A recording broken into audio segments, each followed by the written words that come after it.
നേരം ഓൺലൈൻ പ്രേക്ഷകർക്ക് നമസ്കാരം. ഞാൻ ഇന്ന് വാസ്തു സംബന്ധമായ കാര്യങ്ങളാണ് സംസാരിക്കുന്നത്. അതിൽ ഒരു വീട് വയ്ക്കുന്നതിന് വേണ്ടി ഭൂമി എങ്ങനെ തിരഞ്ഞെടുക്കാം. ഇപ്പോൾ ഇന്നിപ്പോൾ സിറ്റിക്കകത്താണ് ഭൂമി കിട്ടാനൊക്കെ വളരെ പ്രയാസമുള്ള കാലമാണ്. പണ്ട് കാലത്ത് അങ്ങനെയല്ല, നമുക്ക് ഇഷ്ടപ്പെട്ട ഭൂമി എവിടെ വേണോ തിരഞ്ഞെടുക്കാം.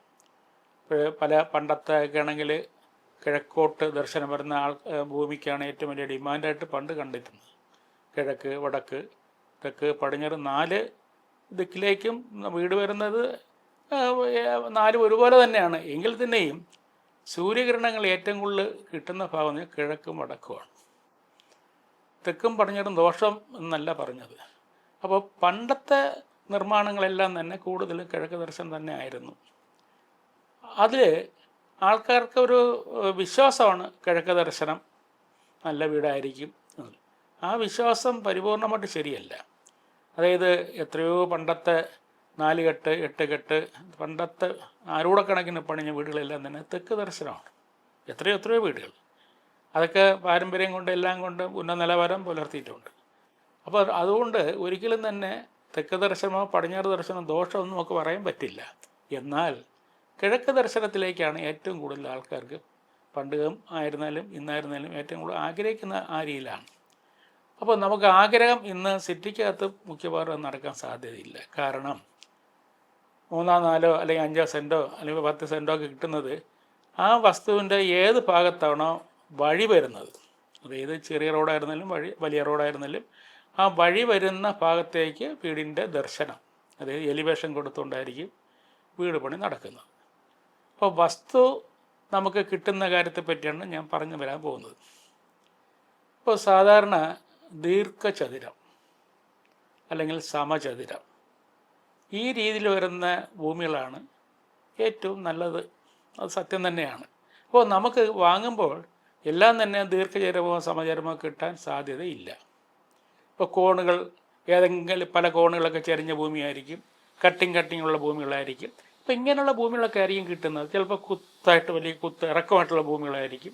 അപ്പോൾ ഇങ്ങനെയുള്ള ഭൂമിയൊക്കെ നമുക്ക് കിട്ടുമ്പോൾ പണ്ട് ഞാൻ നേരത്തെ പറഞ്ഞു, പണ്ടാണ് ഇതിൻ്റെ ആവശ്യം ഇഷ്ടംപോലെ നമുക്ക് ഭൂമി തിരഞ്ഞെടുക്കാനുണ്ടായിരുന്നു. ഇപ്പോൾ ജനവാസം കൂടി തന്നെ ശരിക്കും പറഞ്ഞാൽ ഭൂമി വർദ്ധിക്കുന്നില്ലല്ലോ, ജനങ്ങളല്ലേ വർദ്ധിക്കുന്നുള്ളൂ.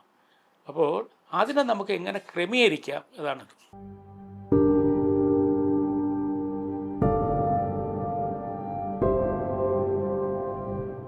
നമുക്കൊരു ഭൂമി നമുക്ക് വിലയ്ക്ക് കിട്ടി.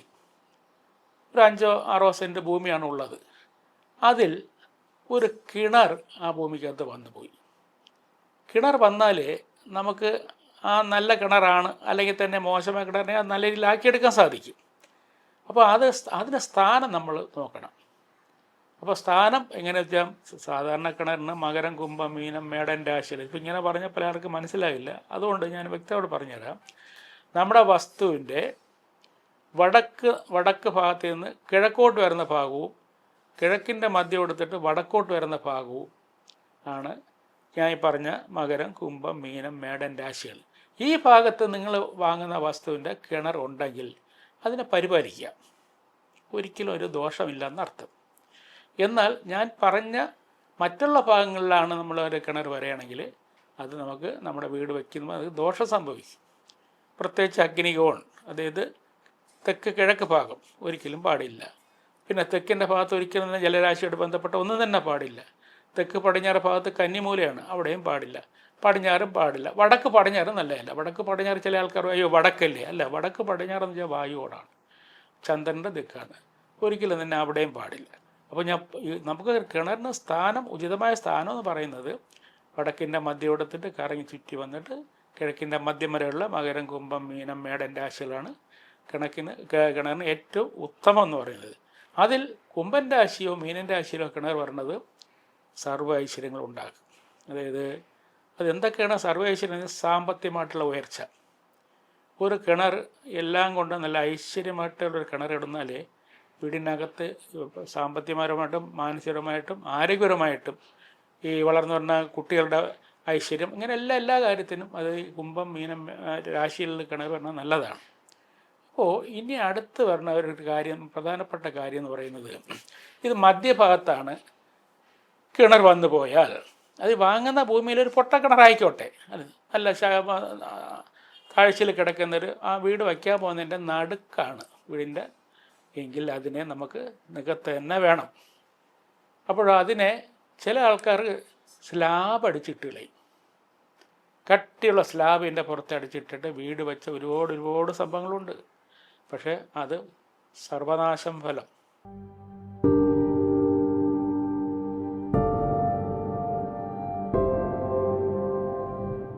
വീടിനകത്ത് അങ്ങനെ ഒരു സ്ലാബ് അടിച്ച് അഗാധമായൊരു ഗർത്തം ഉണ്ടായിരുന്നാൽ നമ്മുടെ സമ്പത്തെല്ലാം പോകും. ആരോഗ്യപരമായ കാര്യങ്ങളെല്ലാം പുറകിലേക്ക് പോകും. അവിടെ ഇല്ലാത്ത അസുഖങ്ങളെല്ലാം ഉണ്ടാകും. ഒരിക്കലും തന്നെ പാടില്ല. അങ്ങനെ സംഭവിച്ച ഒരുപാട് വീടുകളുണ്ട്. അതുകൊണ്ടാണ് ഞാൻ ഇത് എടുത്തു പറയുന്നത്. അങ്ങനെ ഒരു പക്ഷേ നമുക്ക് വീട് നമ്മൾ വാങ്ങിയ ഭൂമിയിൽ നടുക്ക് വരികയാണെങ്കിൽ നമുക്ക് എന്ത് ചെയ്യണം? അത് പരിപൂർണമായിട്ടും നികത്താൻ നേരത്തെ നമ്മൾ ഉപയോഗിച്ചുകൊണ്ടിരുന്നൊരു കിണറാണെങ്കിൽ നമുക്കതിന് ചില വിധിപ്രകാരം മാത്രമേ അത് കിണർ മൂടാവൂ. ആ കിണർ മൂടുന്നത് എങ്ങനെ എന്ന് ചോദിച്ചിരുന്നാൽ അതിന് 1-2 കാര്യങ്ങളുണ്ട്. രാവിലെ കിഴക്കോട്ട് തിരിഞ്ഞു നിന്നിട്ട് നമ്മുടെ ആ വീട് വസ്തു വാങ്ങിച്ച ആഗ്രഹം നന്നായിക്കോട്ടെ. കാരണം പണ്ട് കാലത്ത് ആ കിണർ ഒരുപാട് കാര്യങ്ങൾ പല കുടുംബങ്ങൾക്കും ഐശ്വര്യമിടുന്ന കിണറായിരിക്കാം. കാലങ്ങൾ കഴിഞ്ഞ് മാറി വന്ന് അവിടേക്കെല്ലാം മൊത്തമായിട്ട് ഭാഗമൊക്കെ ചെയ്തപ്പോൾ ഒരു ഭാഗത്തിൽ വിറ്റവർക്കാണ് ഈ കിണർ വന്നത്. അവരാണ് നിങ്ങൾക്ക് തന്നിട്ടുള്ളത്. അതായിരിക്കും സത്യം. അപ്പോൾ നമ്മൾ കിഴക്കോട്ട് തിരിഞ്ഞു നിന്നിട്ട് 1 കപ്പ് പാല് കിണറ്റിനുള്ളിലേക്ക് ഒഴിക്കണം. അത് കഴിഞ്ഞ് കുറച്ച് 1 കപ്പ് കരിമ്പിൻ ചാറ് കിണറ്റിനുള്ളിലേക്ക് ഒഴിക്കണം.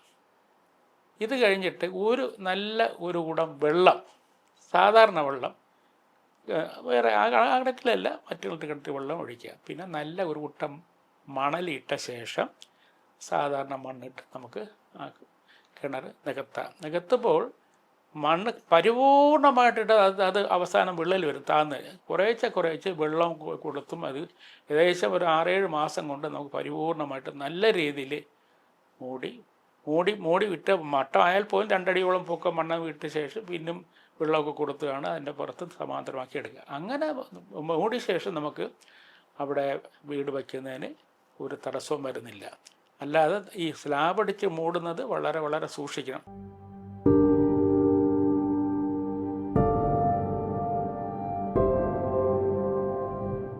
ഒരു പക്ഷേ നമുക്ക് നല്ല വറ്റാത്ത കിണറാണ്. ഒരിക്കലും തന്നെ നമുക്ക് അതിൻ്റെ ഉറവിടം മറ്റുള്ള ഭാഗത്ത് കിണർ കുഴിച്ചാൽ കിട്ടിയില്ല. അത് നമ്മുടെ വാങ്ങിയ വസ്തുവിൻ്റെ തെക്ക് പടിഞ്ഞാറ് ഭാഗത്തോ അല്ലെങ്കിൽ തെക്ക് കിഴക്കേ മൂലഭാഗത്തോ അല്ലെങ്കിൽ വടക്ക് പടിഞ്ഞാറ് മൂലഭാഗത്തോ ആയിപ്പോയാൽ നമ്മൾ വീട് വച്ചിട്ട് വീടും കോമ്പൗണ്ടുകൊണ്ട് യാതൊരു ബന്ധമില്ലാത്ത രീതിയിൽ ഒരു മന കെട്ടി തിരിക്കണം. കിണർ ഒരു മന കെട്ടി തിരിച്ച് അങ്ങനെ ആക്കണം. എന്നിട്ട് ആ ഒരു ചെറിയ മനയെന്ന് വെച്ചിരുന്നാൽ പല ആൾക്കാർക്കും വാസ്തുമണ്ഡലം തിരിക്കുമ്പോഴേക്ക് അതല്ല, 5 അടി പൊക്കം വേണം. 5 അടി പൊക്കത്തിലൊരു മതിൽ കെട്ടിയിട്ട് പിന്നെ വീട് പ്രത്യേകമായിട്ട് എടുക്കുക. അപ്പോൾ ആ കിണറിൻ്റെ ഭാഗം കിട്ടുന്നിടത്ത് ചെറിയൊരു ഗേറ്റ് കൊടുത്തിട്ട്, ചെറിയ ഗേറ്റ് ഇടും, ഗ്രില്ല് ഗേറ്റ് പാടില്ല, അടഞ്ഞ ഗേറ്റ് ഷീറ്റ് കൊടുത്തിട്ട് ആവശ്യമുള്ള സമയത്ത് ആ ഭാഗത്ത് കയറി ഇറങ്ങി ചെയ്യുന്നതിൽ അങ്ങനെ പരിപാലിക്കുക.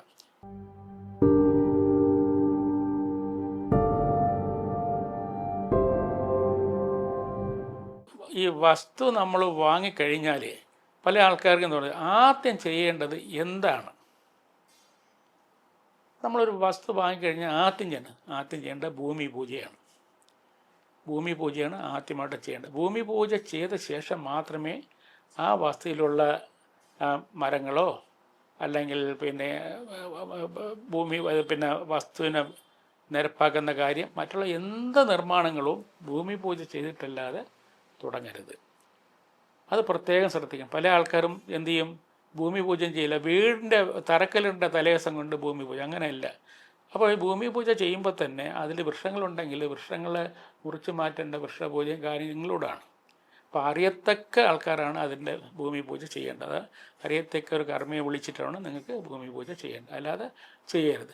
പിന്നെ ഈ ഭൂമി പൂജ ചെയ്ത് കഴിഞ്ഞാൽ നമുക്ക് വീടിൻ്റെ ഒരു ഭാഗം വീട്ടിൻ്റെ സാധനങ്ങളൊക്കെ ഇറക്കിയിടുന്നതിന് വേണ്ടി നമുക്ക് ഒഴിച്ചിടണം. മതിൽ വേണ്ടെന്നർത്ഥം. ഇപ്പോൾ കിഴക്ക് ദർശനമാണെങ്കിൽ കിഴക്കിൻ്റെ ഭാഗത്തുള്ള മതിൽ വേണ്ട. ബാക്കിയുള്ള 3 ഭാഗവും മതിൽ കെട്ടിയിട്ട് നമ്മൾ വീട് പണി ആരംഭിച്ചാൽ വീട് പണി പെട്ടെന്ന് തീരും. പുറത്തുനിന്നുള്ള ആദർശമായ ശക്തികളൊന്നും ഈ കാമ്പൗണ്ടിനകത്ത് കയറില്ലെന്നർത്ഥം. അല്ലാതെ കംപ്ലീറ്റ് തുറന്നു കിടന്നിരുന്നാൽ വീടിൻ്റെ നിർമ്മാണത്തിൻ്റെ കൂടെ തടസ്സങ്ങളുണ്ടാകും. തടസ്സങ്ങൾ ഉണ്ടാകാതിരിക്കാൻ വേണ്ടിയാണ് ഞാൻ നിങ്ങളുടെ ഏത് ദിക്കിലേക്കോ വീട് വെച്ചോളൂ, ആ ഒരു ദിക്ക് മാത്രം ഒഴിച്ചിട്ടിട്ട് മറ്റുള്ള 3 ഭാഗവും മന കെട്ടിയിട്ട് വീട് പണി തുടങ്ങിയാൽ പണി പെട്ടെന്ന് തീരും. അത് പ്രത്യേകം ശ്രദ്ധിക്കേണ്ടതാണ്.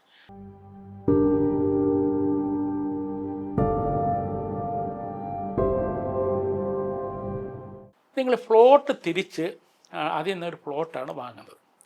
ഇപ്പോൾ റിയൽ എസ്റ്റേറ്റുകാർ ഒരുപാട് പ്ലോട്ട് തിരിച്ചിരിച്ചിരിച്ചിരി കൊടുക്കുന്നുണ്ട്. അങ്ങനെ കൊടുക്കുമ്പോൾ ഒരു കാര്യം പ്രത്യേകം ശ്രദ്ധിക്കണം.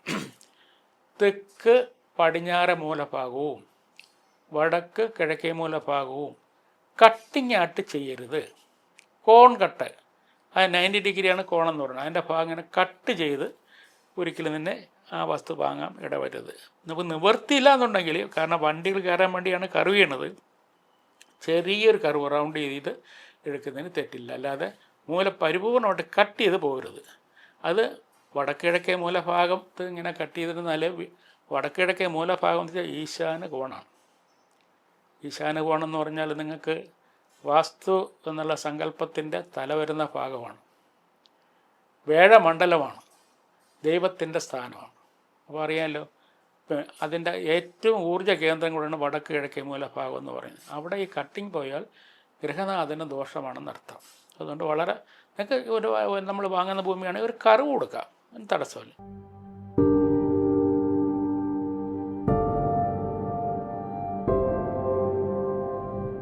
തെക്ക് പടിഞ്ഞാറ് മൂലഭാഗമായ കന്നിമൂല എന്ന് പറഞ്ഞ ഭാഗം എന്ന് വെച്ചാൽ, കന്നി എന്ന് പറയുന്നത് ഈ വാസ്തു എന്നുള്ള സങ്കല്പത്തിൻ്റെ സ്ഥിരവാസ്തു, ചരവാസ്തു, നിത്യവാസ്തു എന്ന സങ്കല്പത്തിൽ പാദം വരുന്ന ഭാഗമാണ്.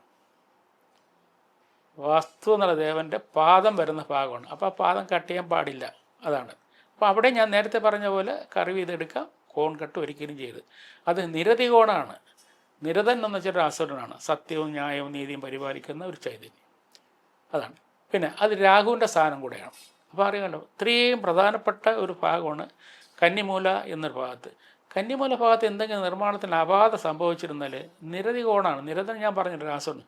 അദ്ദേഹം ക്ഷമ എന്ന് പറഞ്ഞാൽ ഇല്ല, അദ്ദേഹത്തിൻ്റെ കയ്യിലൊരു കൊടുവാളാണുള്ളത്, ചിഹ്നം അതാണ്. അതായത് വെട്ടി വീഴ്ത്തുക എന്നുള്ള സങ്കല്പം. അപ്പോൾ മാപ്പ് കൊടുക്കുന്ന പരിപാടി ഇല്ലെന്നർത്ഥം. മറ്റുള്ള ഏത് ഭാഗത്തേക്കും ഉള്ളൂ. അപ്പോൾ അതുകൊണ്ടാണ് എപ്പോഴും നമ്മൾ കന്നിമൂല ഭാഗത്തേക്ക് പ്രത്യേകതയാണ്. പിന്നെ ഗ്രഹങ്ങളുടെ സ്വാധീനം എടുക്കുമ്പോഴും രാഹുവിൻ്റെ സ്ഥാനം കൂടെയാണ്. അപ്പോൾ ഇത്രയും വളരെ പ്രാധാന്യം വരുന്നുണ്ട്.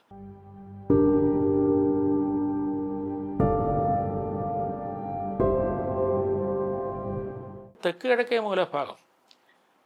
കിഴക്കേ മൂലഭാഗം എന്ന് വെച്ചാൽ അത് രാഹുവിൻ്റെ തെക്കിഴത്തെ അഗ്നികോണാണ്, അഗ്നി ഭമിക്കുന്ന ഭാഗമാണ്. ശുക്രൻ്റെ ആധിപത്യമുള്ള ഭാഗമാണ്, വാഹനകാരകൻ ശുക്രൻ. അതുകൊണ്ടാണ് തെക്ക് കിഴക്കേ മൂലഭാഗത്ത് കാർ പോർച്ച് വരാൻ 1-ാം സ്ഥാനം കൊടുത്തേക്കുന്നത്. കാർ പോർച്ചിന് ഏറ്റവും 1-ാം സ്ഥാനം എന്ന് പറയുന്നത് നമ്മൾ തെക്ക് കിഴക്കൻ വീടിനകത്തായിട്ട് ഇങ്ങോട്ട് കാർ പോർച്ച് എടുക്കുക, അല്ലെങ്കിൽ വെളിയിൽ ഇടുകയൊക്കെ ചെയ്യാം. അപ്പോൾ അവിടെ ഈ അഗ്നികോണിൽ എന്താണ് ആധികാരികമായിട്ടുള്ളത്? ഒന്ന് കാർ പോർച്ചിന് ഓക്കെ, കാർ പോർച്ചിന് വെളിയിലേക്ക് എടുക്കുകയാണെങ്കിൽ അത് അടുക്കളയ്ക്ക് കൊടുക്കാം. അടുക്കളയ്ക്ക് അഗ്നികോണം എന്ന് വെച്ചാൽ അത് 1-ാം സ്ഥാനമാണ് അടുക്കളയ്ക്ക്. 2-ാം സ്ഥാനം വടക്ക് പടിഞ്ഞാറ് എടുക്കാം, 3-ാം സ്ഥാനമായിട്ട് വടക്ക് കിഴക്ക് ഭാഗം എടുക്കാം. രണ്ടും വടക്ക് കിഴക്കും വടക്ക് പടിഞ്ഞാറും ഒരേ രീതി തന്നെ കണക്കെടുക്കണം. 1-ാം സ്ഥാനം തെക്ക് കിഴക്ക്. ഒരുപാട് ആൾക്കാർക്ക് തെറ്റിദ്ധാരണ ഉള്ളത്, തെക്ക് കിഴക്കേ മൂലഭാഗത്തേക്ക് അടുക്കള കൊടുത്താൽ അവിടെ നോൺ വെജ് പാചകം ചെയ്യാമോ എന്ന് കുറേ അന്ധവിശ്വാസം. വാസ്തുശാസ്ത്രം എന്ന് വെച്ചാൽ എല്ലാം അന്ധവിശ്വാസത്തിൻ്റെ കൂടാണ്. ഞാൻ ആർക്കും തന്നെ അന്ധവിശ്വാസം പറഞ്ഞു കൊടുക്കാറില്ല. ക്ഷേത്രങ്ങൾ ചെയ്യണമെങ്കിൽ തന്നെ എല്ലാ അതിൻ്റെ വിധിപ്രകാരം ഓരോ കാര്യങ്ങൾ ചെയ്തതാണ്. അന്ധവിശ്വാസമല്ല എന്ന് ഞാൻ പോകാറില്ല. അതുകൊണ്ടാണ് ഞാൻ എടുത്ത് പറയണത്. അവിടെ നിങ്ങൾക്ക് നോൺ ആയിരുന്നാലും വെജ് ആയിരുന്നാലും അഗ്നി കൊണ്ട് ചെയ്യുന്ന യാതൊരു തടസ്സമില്ല കേട്ടോ. അതുപോലെ വേറൊരു കാര്യം പറയുന്നത്, വടക്ക് കിഴക്കേ മൂലഭാഗം അത് ജലരാശിയാണ്, അവിടെ അഗ്നി കൊടുക്കാൻ പാടില്ല എന്ന് കുറേ ആൾക്കാർ പറയുന്നു. എന്തെങ്കിലും കാര്യം അർത്ഥമുണ്ടോ? വടക്കിഴക്കേ മൂലഭാഗത്ത് നോക്കിക്കോളൂ. പണ്ട് കാലത്ത് ആരോടക്കണക്കിലെ വീടിൻ്റെ എല്ലാം തന്നെ നിന്നത് അടുക്കള വടക്കിഴക്ക് ഭാഗത്ത് തന്നെയാണ്. വടക്കിഴക്കേ മൂലഭാഗത്തേക്ക് അടുക്കളയും മീനും രാശിയിലും കിണറും, അതാണ്.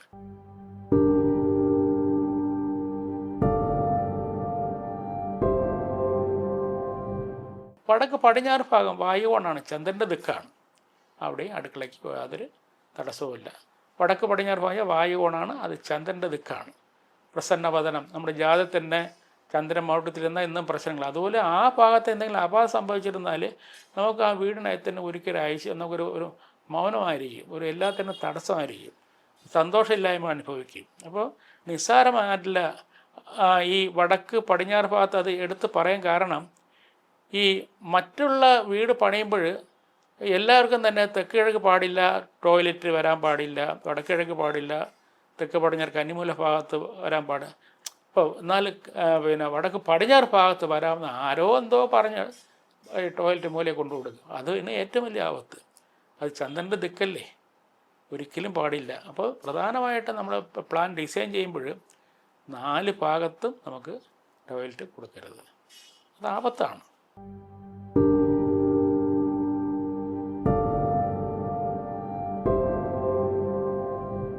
ഈ ടോയ്ലറ്റിൻ്റെ എപ്പോഴും വീടിനകത്ത് നിങ്ങൾ മുറിക്ക് അറ്റാച്ച്മെൻറ്റ് ചെയ്തോളൂ, നല്ലതേ ഉള്ളൂ. എന്നാൽ ഹാളിലേക്ക് തുറക്കത്തക്ക രീതിയിൽ ഒരിക്കലും തന്നെ കൊടുക്കാൻ പാടില്ല. ഡോറ് നെഗറ്റീവ് എനർജി കയറിക്കൊണ്ടേയിരിക്കും. അങ്ങനെയുള്ള വീടുകളിൽ സമാധാനം ഇല്ലാത്തൊരു വീടായിരിക്കുന്ന അർത്ഥം. പരസ്പരം അച്ഛൻ പറഞ്ഞ അമ്മയ്ക്ക് ഇഷ്ടപ്പെടില്ല, അമ്മ പറഞ്ഞ മക്കൾക്ക് ഇഷ്ടപ്പെടില്ല, ഇങ്ങനെ കൂട്ടമായിട്ടുള്ളത്. ഇത് ഒരൊറ്റ കാര്യമാണ്. ഒരു ടോയ്ലറ്റ് അത് അതിൻ്റെ ഡോറ് നേരെ ഡ്രോയിങ് ഹാളിലേക്കോ ഡൈനിങ് ഹാളിലേക്കോ ലിവിങ് ഹാളിലേക്കോ തുറന്ന് പറയുന്നത് ആപത്താണ്. വീട് പെട്ടെന്ന് വയസ്സാകും എന്നർത്ഥം. അപ്പോൾ ഞാൻ 4 ദിക്കും പറഞ്ഞു തന്നു, അതിൻ്റെ ഗുണദോഷങ്ങളും കാര്യങ്ങളും ഏകദേശം പറഞ്ഞു തന്നു. അപ്പോൾ ഒരു ഭൂമി സംബന്ധമായിട്ടുള്ള വാങ്ങാൻ നേരത്ത് പിന്നെ ഈ എന്തെങ്കിലും നമുക്ക് ഏതെങ്കിലും ഒരു ഭാഗം കട്ടിങ് ആയിട്ട് നിൽക്കുകയാണെങ്കിൽ പോലും അവിടെ ചെറിയൊരു വാസ്തുമണ്ഡലം തിരിച്ചിട്ട് വീട് വയ്ക്കുന്ന ഭാഗം ഒന്നുകിൽ സമചതുരമായിട്ടോ അല്ലെങ്കിൽ ദീർഘചതുരമായിട്ടോ നമുക്ക് എടുക്കണം. അങ്ങനെ ചെയ്യുന്നതാണ് ഏറ്റവും നല്ലത്.